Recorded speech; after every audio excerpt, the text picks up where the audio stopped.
आज हमारे लिए बहुत गर्व का विषय है कि हम लोग एआईसीसी के सेशन में शामिल हो रहे हैं और ऐसी जगह पे शामिल हो रहे हैं जो अपने आप में एक ऐतिहासिक जगह है, इस देश के निर्माण में जिसकी बहुत बड़ी भूमिका है।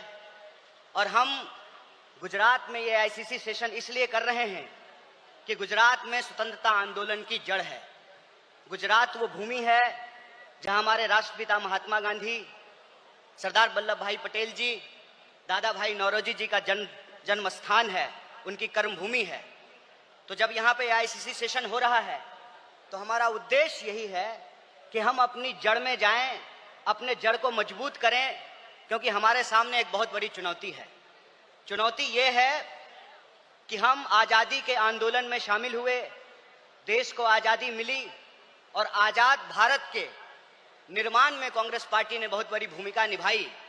पहले हमारी जिम्मेवारी देश को चलाने की थी, आज हमारी जिम्मेवारी देश को बचाने की है। यह भूमिका हमको अपने आप में समझनी पड़ेगी।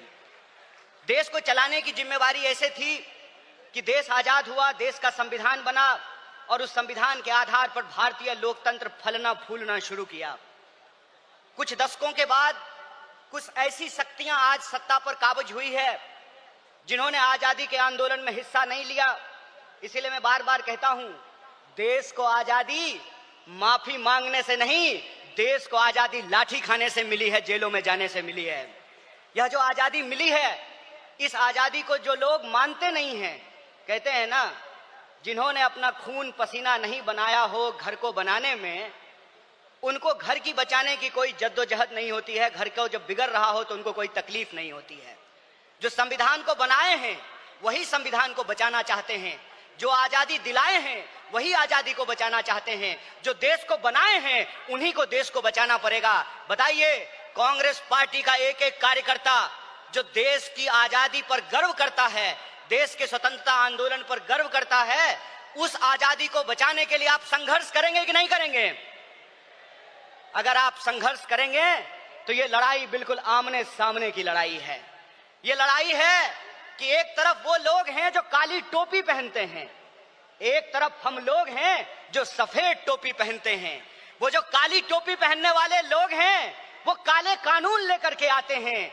हम सफेद टोपी पहनने वाले लोग जो हैं वो गरीबी का अंधियारा मिटा करके, बेकारी का अंधियारा मिटा करके हम रोजगार का अवसर लाना चाहते हैं। हम अन्याय को समाप्त करके सामाजिक, आर्थिक और राजनीतिक न्याय लेकर के आना चाहते हैं। इसीलिए आज जब मैं आपके बीच में बोल रहा हूं तो सबसे पहले जो ड्राफ्ट है रेजोल्यूशन की, मैं उसके समर्थन में बोल रहा हूं। और यह जो न्याय पथ है जिसको लेकर के हमारा संकल्प है कि इस न्याय पथ पर हम चलेंगे, और न्याय पथ पर चलने का मतलब यह है कि देश में कहीं भी अन्याय होगा, चाहे वो अन्याय दलितों के खिलाफ हो, चाहे वो अन्याय गरीबों के खिलाफ हो, चाहे वो अन्याय पिछड़ों के खिलाफ हो, चाहे वो अन्याय आदिवासियों के खिलाफ हो, महिलाओं के खिलाफ हो, किसानों के खिलाफ हो, मजदूरों के खिलाफ हो, किसी भी भारतीय के खिलाफ अगर कोई अन्याय होगा तो उस काली टोपी वाले अन्याय के खिलाफ हम सफेद टी शर्ट पहन करके राहुल गांधी जी के बताए रास्ते पर चलेंगे। हम न्याय का योद्धा बनेंगे और न्याय का जो हमारी पहचान है, न्याय का जो हमारा ये सिंबल है, उसी से हम इस देश को बचा सकते हैं। और देश को बचाने की जो मुहिम है, इस संबंध में मैं आपको बता दूं कि आज एनएसयूआई का स्थापना दिवस है, फाउंडेशन डे है। स्टूडेंट और यूथ की एक बहुत बड़ी भूमिका है। स्टूडेंट और यूथ अलग अलग तरीके से इस देश में अपने हक और अधिकार को लेकर के संघर्ष कर रहे हैं। यह जो लड़ने वाले लोग हैं, जो न्याय के लिए लड़ रहे हैं, वो असल में कांग्रेसी हैं। और जो विचारधारा से कांग्रेसी हैं उनको हमको साथ लेकर के आना पड़ेगा।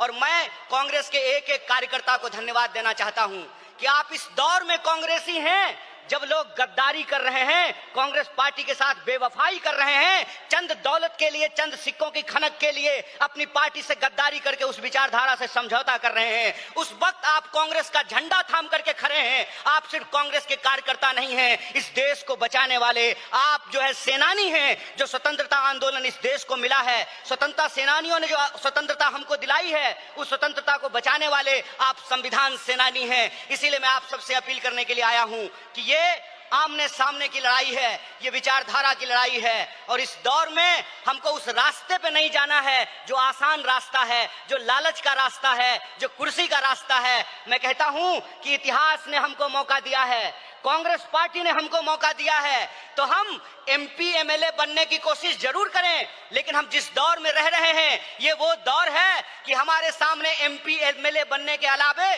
गांधी बनने का अवसर है, भगत सिंह बनने का अवसर है, सरदार वल्लभ भाई पटेल बनने का अवसर है, सुभाष चंद्र बोस बनने का अवसर है, एनी बेसेंट बनने का अवसर है, अंबेडकर बनने का अवसर है। इसीलिए मैं अपने कांग्रेस पार्टी के एक एक कार्यकर्ताओं को एआईसीसी के इस मंच से कहना चाहता हूं कि यह जो रेजोल्यूशन है, यह रेजोल्यूशन कागज पे लिखे हुए कोई शब्द नहीं है, यह संकल्प है और उस संकल्प पे हम समर्पण के साथ चलेंगे, संघर्ष करेंगे और संघर्ष करेंगे तो इस विपरीत परिस्थिति में हमारी जीत सुनिश्चित है। मैं देखता हूं कि कई बार कांग्रेस के कई कार्यकर्ता निराश हो जाते हैं, तो मैं उनको कहता हूं कि यह वक्त निराश होने का वक्त नहीं है, यह अपनी काबिलियत साबित करने का वक्त है, यह अपनी विचारधारा को साबित करने का वक्त है। और जावेद अख्तर ने बखूबी इस बात को लिखा है कि इस मुल्क में दो आवाजें हैं, इस मुल्क में दो आवाजें हैं। इस मुल्क में एक वो आवाज है जो दंगा कराना चाहता है, खून खराबा करना चाहता है, नफरत फैलाना चाहता है, और एक वो आवाज है जो मोहब्बत और न्याय की आवाज को बुलंद करना चाहता है।